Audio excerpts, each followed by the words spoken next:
250 ఖరీదైన ఇనప ముక్కని 500 డిగ్రీ సెంటిగ్రేడ్ ఉష్ణోగ్రతలో వేడి చేస్తే 500 ఖరీదైన గుర్రపు నాడ్యం తయారవుతుంది.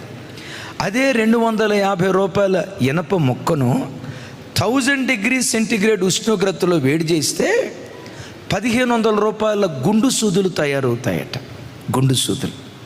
అదే 250 ఇనప ముక్కను 1500 డిగ్రీ సెంటిగ్రేడ్ ఉష్ణోగ్రతలో వేడి చేస్తే 1,50,000 షేవింగ్ బ్లేడ్లు తయారవుతాయట. అదే 250 ఇనప ముక్కను 3000 డిగ్రీ సెంటిగ్రేడ్ ఉష్ణోగ్రతలో వేడి చేస్తే ఈ 250 ఖరీదైన ఇనప ముక్కలో నుండి ₹1,00,00,000 ఖరీదైన విమానపు స్ప్రింగులు తయారైపోతాయట. మంట పెరిగే కొద్దీ మహిమ కూడా పెరుగుతూ ఉంది. కొంచెం శ్రమలు కోరుకున్నావు అనుకో, ఇహమందైనా పరమందైనా కొంచెం మహిమే దేవుడు నీకు ఇస్తాడు. ఎంత ఎక్కువ కాల్చబడతావో, ఎంత ఎక్కువ నలగొట్టబడతావో, ఎంత ఎక్కువ శ్రమలకు అప్పగించబడతావో, ఎంత ఎక్కువ నలిగిపోతావో భవిష్యత్తులో అంత వెలగటానికి దేవుడు కృప చూపిస్తాడు. మీలో ఎంతమందికి మహిమ కావాలి? ఆ మహిమ కావాలంటే ముందేం కావాలి? మండాల. ఎంత మండుతావో అంత ఖరీదైన వాడిగా మార్చబడతాం.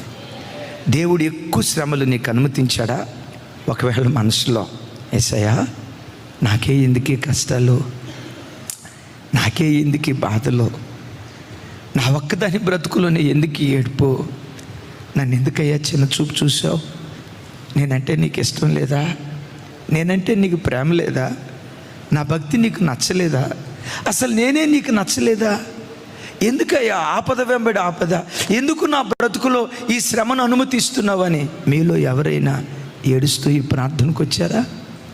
ఏడుస్తూ ఈ వాక్యం వింటున్నారా? ఈరోజు కాల్చబడుతున్న తమ్ముడు, ఈరోజు శ్రమల కొలిమిలో నల్లగొట్టబడుతున్న చెల్లి, ఈరోజు ఎంత నలుగుతున్నావో భవిష్యత్తులో అంత వెలిగేటట్లుగా దేవుడు కార్యం చేయబోతున్నాడు. ఈరోజు అరణ్య మార్గం గుండా దేవుడు నేను తీసుకొని వెళ్తున్నాడంటే రేపు హోరేబుకు నువ్వు చేరబోతున్నావు, దేవుని పర్వతాన్ని ముఖాముఖిగా చూడబోతున్నావు అన్న విశ్వాసంతో శ్రమల మధ్యలో కాల్చబడేటప్పుడు శ్రమలు తీసేయి ప్రభా, తప్పులేదు అడగటం, శ్రమలు తీసేయి ప్రభా అని అడిగేదానికంటే దానితో పాటు ఈ శ్రమలను భరించడానికి కావలసిన శక్తి దయచేవా, ఈ బాధను భరించడానికి కావలసిన కృప దయచేవా,